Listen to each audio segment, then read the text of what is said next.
What up is Marcus Dynasty with Dads. Let's catch you up on some free agent signings and what we think the Dynasty impact is going to be. There's going to be a lot of mediocre signings. I mean, there's a lot of players that right now, the big ones, we don't know if Eckler is going to get moved. We haven't seen where Zeke is going to go. We haven't seen where David Montgomery has gone. And so there are some players still to be floating around here. We don't even know where OBJ has gone. So a lot of these players, again, are getting either close to the end of their career or they're just big flyers. We'll tell you who I think I should buy and who I think you should actually just kind of say, hey, some other team can grab them. So the first one we're going to talk about is the ex-Viking Adam Thielen, signed 3 years with Carolina.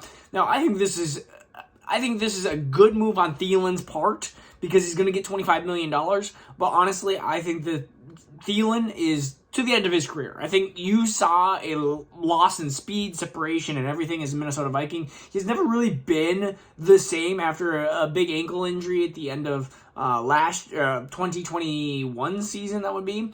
So I think Adam Thielen, 3 years at Carolina, you're going to have a rookie quarterback. He's going to be more of a veteran presence, I think, just to help a rookie wide receiver or help some young wide receivers. But I think that this is not somebody that I'm going to be wanting to go out and actively buy. I think Adam Thielen is...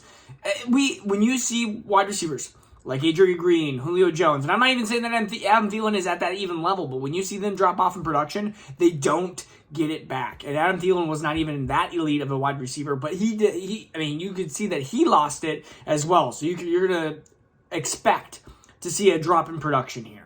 Matt Collins goes to Atlanta. He led with 600. He was second on the team with 680 yards. I mean, they don't have a quarterback. You can't produce with Kyle Pitts and Drake London. I think this is kind of an irrelevant signing, but something to note. If you are a dynasty manager and you have Drake London, or even if you have Kyle Pitts, and one of those two gets hurt, Matt Collins could find a sneaky little role here. And so just know that he is a depth piece, and he would be almost like a wide receiver handcuff. You're not going to get the same production as like a Drake London, but if Drake London gets hurt again, which he has been shown to be injury prone, then Matt Collins would be a nice little kind of sneaky, like, hey, he's going to get a bunch of targets maybe for a couple games and then go back to kind of his irrelevancy as being a wide receiver, basically 3, I will just say, on a poor passing team.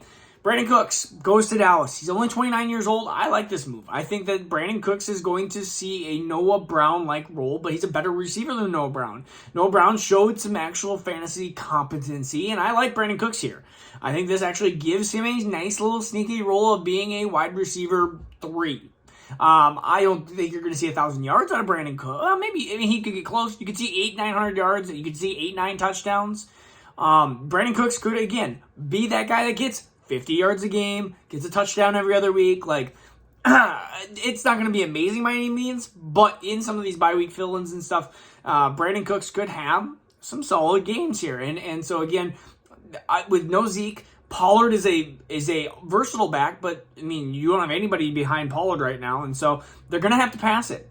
And we've seen whether it's Dalton Schultz or even Michael Gallup at times, we've seen that wide receiver produce, and with Amari Cooper and CeeDee Lamb, we saw them both produce. We miss having that second wide receiver, somebody to take some coverage away from CeeDee Lamb. So Bills cut Isaiah McKenzie. This just kind of leads more of a gap for probably a Wookiee, I guess. A rookie wide receiver. I think they have to go after a rookie wide receiver within the first 3 rounds. And I definitely think they will. Pats get Mike Gesicki.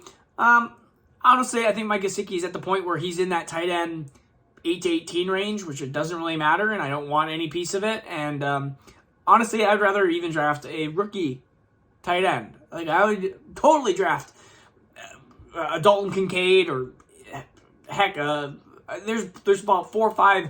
We'll probably even go through some of those tight ends here in the next week. We'll probably draft. I mean, I'd rather draft those guys or even go on a chance of like a Greg Dulcich and stuff. Like, I would totally rather have that. I'd rather pay Gesicki plus to get like a Greg Dulcich or a Bellinger or something like that. A young tight end that has some promising upside. Where Gesicki, I think we've seen the cap, and I don't think you're going to see much more out of that. So I am selling Gesicki if I possibly can. Eagles get Mariota. Again, a handcuff for your Jalen Hurts owners. And we've seen running quarterbacks get hurt, and Marcus Mariota is a competent enough fantasy reproducer to be a good backup. And so especially with a really good team around him, when you have extremely good weapons, I would say weapons similar to what he had in Atlanta, except he's going to have a running game, hopefully, you would think. I mean, right now he has Kenneth Gainwell, and Rashad Penny, but maybe they get some more help through there. I think that could be, again, Mariota could be a spot in fill-in if Jalen Hurts gets hurt. We have Deontay Foreman goes to the Bears, which I actually like this move. Khalil Herbert right now, maybe the starter. Deontay Foreman, who knows? I mean, it was a cheap contract, a couple $1 million for Foreman. Foreman could have another solid year. The price you're paying for David Montgomery, or the price you're paying last year, is going to be a lot more last year than what Deontay Foreman is going to be asking for this year when it comes to fantasy dynasty-wise. And so if you need a running back for a year, you're a contender, Deontay Foreman is a perfect buy.